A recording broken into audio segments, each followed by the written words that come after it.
Church, listen to me. We're not standing here at the end of an era.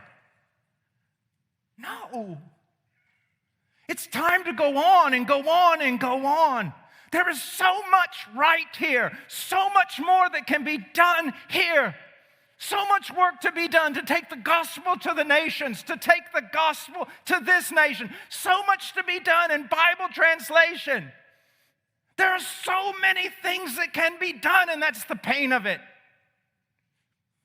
And you say, yes, we have great men and women to do it, but those great men and women cannot do it without everyone that I'm looking at right now.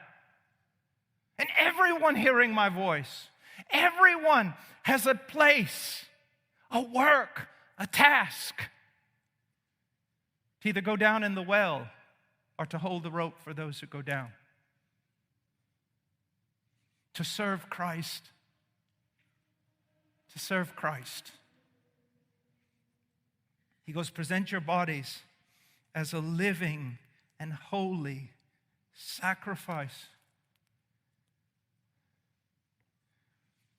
When I was a brand new convert,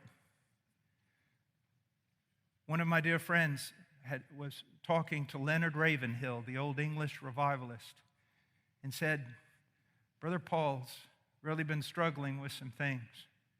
I was a brand new believer, just a year or two old. Leonard Ravenhill sent me a tract, and the tract said, others can, you cannot. And what that tract basically said was this: yes, others can play with the world, others can walk hand in hand with the world, others can live trivial lives and play trivial games, but if you want to be an instrument of God, you cannot.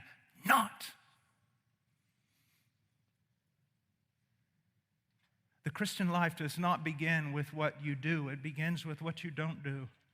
Because if you don't turn away from some things, it doesn't matter what you do on the other side. It doesn't matter if you take a shower 5 times a day, if 7 times a day you fall back into the cesspool. We are a people called by God. Do you see that? We have been called out of this world, out of its moral filth, out of its moral decay. We have been called out of its trivial, the trivial that it does. Playing with marbles, wasting its life until it finally crawls into the grave, no wiser than when it started. You've been called out to serve Him. You've been called out for eternity.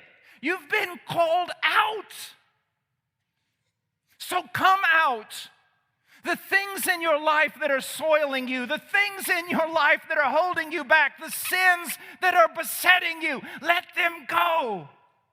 You say, well, I'm in a holy church. It doesn't matter if you're in a holy church, if you're not a holy person. You say, I'm in a church that is really, really given to the Great Commission. It doesn't matter if you're not given to the Great Commission. You don't fight this war by proxy. You are so special. You have a place.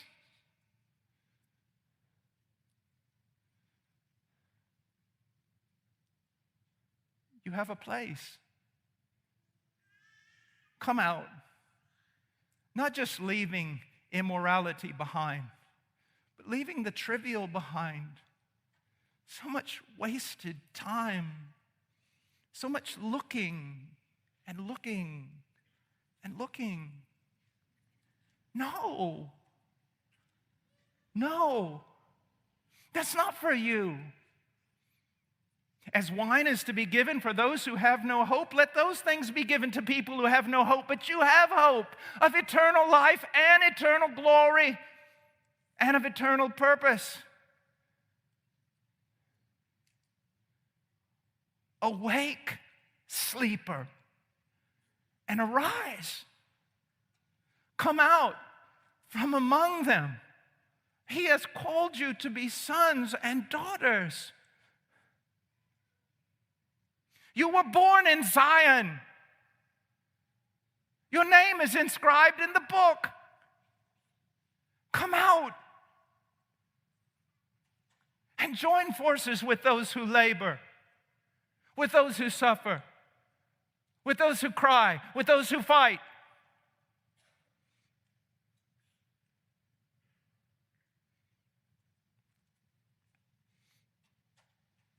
Present your bodies a living and holy sacrifice acceptable to God. Acceptable to God. What do we care about whether or not we're acceptable to this world, this dark, twisted, stinking, filthy world? That now the West, turned over to apparent reprobation and apart from a revival, will run headlong into hell.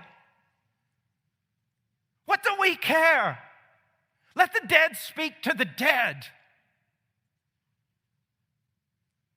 Your only concern is to be acceptable to God and do what is pleasing in His sight. That's your only concern. And again, I'm not talking to a group of people. I'm talking to you and you and you and you.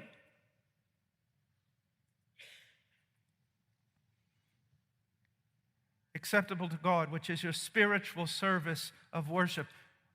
The word can also mean rational. I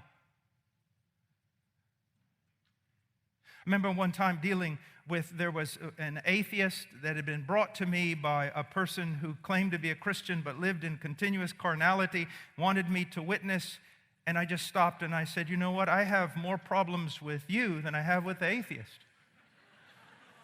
And they said, how can you say that? I said, because he's consistent. He's immoral. And that's consistent with what he says he believes. There is no God. There is no absolute truth. He can run on instinct. And at least I have to applaud his logic. But you have no rationality to you. You're a walking contradiction. If Jesus Christ is Lord to you, and He is, but if you claim to be aware of it,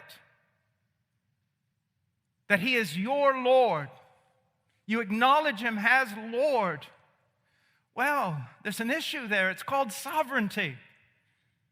Lords are sovereign, and they reveal their sovereign will through certain decrees. This book. The most rational thing you can do is give your life away. Jim Elliot, he is no fool to give up that which he cannot keep, to gain that which he can never lose. That's not just for missionaries. That's for everyone. Everyone sitting here. Everyone hearing my voice, please, I urge you, I beg you, I plead with you.